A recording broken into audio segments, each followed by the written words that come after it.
Welcome to a realm where personal growth meets expansive spirituality and where we're not just scratching the surface.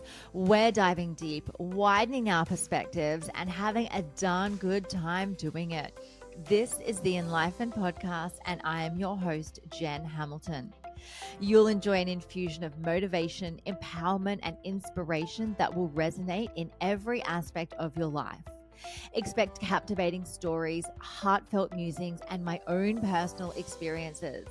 But that's not all. I'm bringing awe-inspiring individuals to the table, so get ready to meet some remarkable souls whose wisdom and stories will leave you spellbound. No topic is off limits here. Brace yourself for raw authenticity, unfiltered vulnerability, and yes, the occasional splash of explicit language. We're delving into the realms of the esoteric, mystical, and the woo-woo, unafraid to explore the extraordinary. So if you are ready to venture beyond the surface, to explore the depths of your soul, and to awaken the magic of life, if your heart says yes, then hit that play button and let the Enlightened Podcast guide you on this remarkable expedition.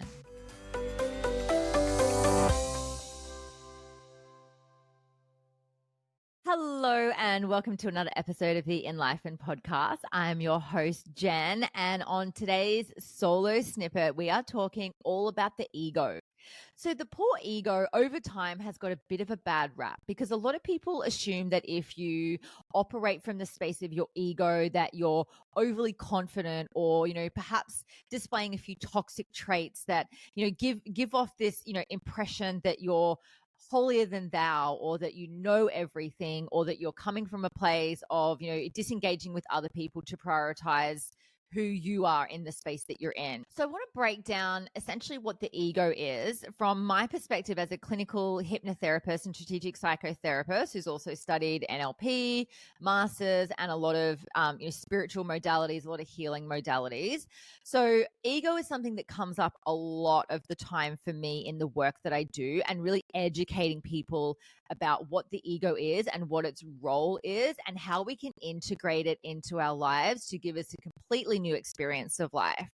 So first of all, to understand what the ego is actually the voice of our subconscious mind.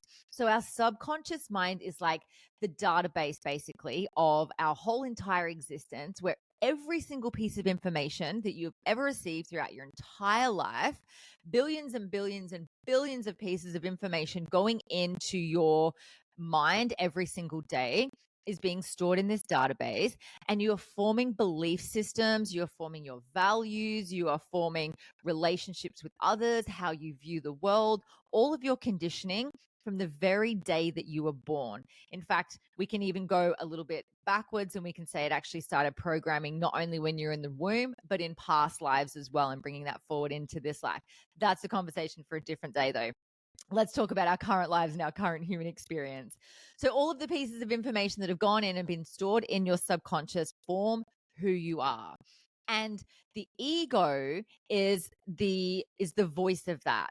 It is the part of you that is able to access all of the things that you believe and that you value and that you are conditioned by, to form your conscious mind, to help you make choices based on what you know to be true, based on your personality, based on who you decide to be in this world, the things that you say, the places that you go, the people that you're in relation with. Now, you wouldn't be experiencing all of those things if it wasn't for your subconscious mind. So your subconscious mind, I always tell people, it's like the motherboard of a computer. And it stores all of the information on it. And I don't know about you, I don't know a lot about computers, but I know that there's a whole lot of storage in the system. I don't know how to access it, but I know how to go to the desktop and access the files. And so when we talk about the conscious mind, which is only 10% of our mind capacity, and the subconscious is 90% of that capacity, the stuff that we have access to is our conscious mind. It's what we know to be true. It's the memories that we can recall. It's the values that we know that we live by. It's the way in which essentially we exist. It creates our personality. The ego is all of the stuff that's underneath that. Like I said, it's all of the programming that's gone in over time. So when someone, says that, they're coming from a place of ego, all they're doing is coming from, their programming and their belief systems that are existing inside the subconscious mind. When we start to compare what the intuition is versus the ego, start to imagine that the ego is part of the humanness of you, and your intuition is your spiritual self or your higher self or your soul self. Your intuition is that quiet whisper that comes from within, that inner knowing that isn't conditioned by all of the things throughout your human experience. So when there's things thrown around like people having, a really big ego, or, coming from a place of ego, or toxic traits, for example, what's actually happening is it's just their programming and conditioning of their human self. And the good news is that can actually really serve us to get places in life that we need to go and achieve things and develop our sense of self. However, when we become aware of what our ego is, when we become aware of what our inner coding and conditioning is, we can start to check in with ourselves and ask ourselves, is this actually serving me for the person that I want to be? And is this serving humanity? Is this serving all of the people that I'm in relationship with? And if it's not, that's where the fun starts, because then we get to dive in and start doing the self-awareness and becoming so aware of self and our thoughts and our patterns and our beliefs that if we want to change, we absolutely can. Your ego is really nothing to be shamed or be ashamed of, because it is part of you. It is part of your human self. Without an ego, you wouldn't be human, and we are here for the human experience. So in order to integrate it into your spiritual self or as part of your intuition, the first step is becoming aware of what it actually is and how it's affecting you, and loving it so deeply, because the first step to growth is awareness.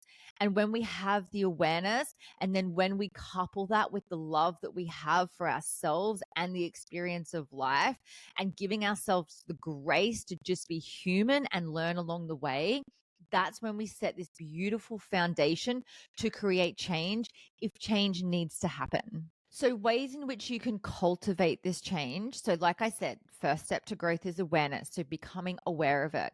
Perhaps it's a journaling technique to start asking yourself questions like, where is my ego taking me? What belief systems that do I have that aren't necessarily supporting me in this journey that I'm on?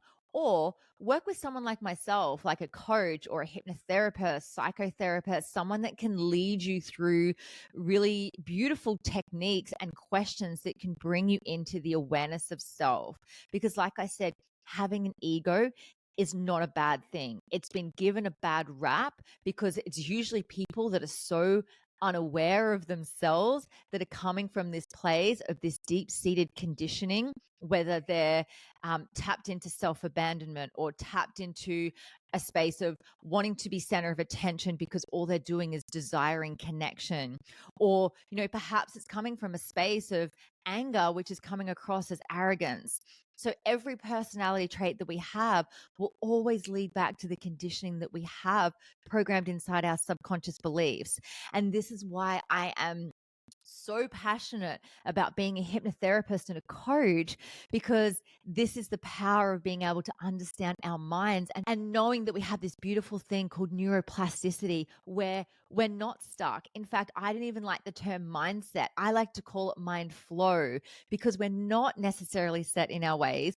Once we have conscious awareness of what those beliefs are and what those conditions are and what that programming is, we can easily go about and change that. And that can be done either on your own or working with a therapist trained in this area. It can happen through repetitive affirmations every day. It can happen through pre-recorded hypnosis. It can happen through having multiple hypnotherapy sessions with a qualified therapist. There's ways in which you can change your mind, and that is the most beautiful gift that we have as a human. So thank you, beautiful soul, for tuning into this solo snippet. I hope that's given you a bit more of an idea about what this beautiful ego is that we all have, and just be gentle on yourself. Give yourself grace as you're just still discovering how to be a human on this beautiful planet. Sending you so much love from my heart to yours. Thank you so much for joining me for this episode. I hope you love the Enlightened podcast, and the biggest compliment you can give me is subscribing to this podcast, sharing it, and leaving a rating and review. Feel free to follow me on Instagram. My handle is @JenHamiltonOfficial, and the podcast handle is enlightened_podcast.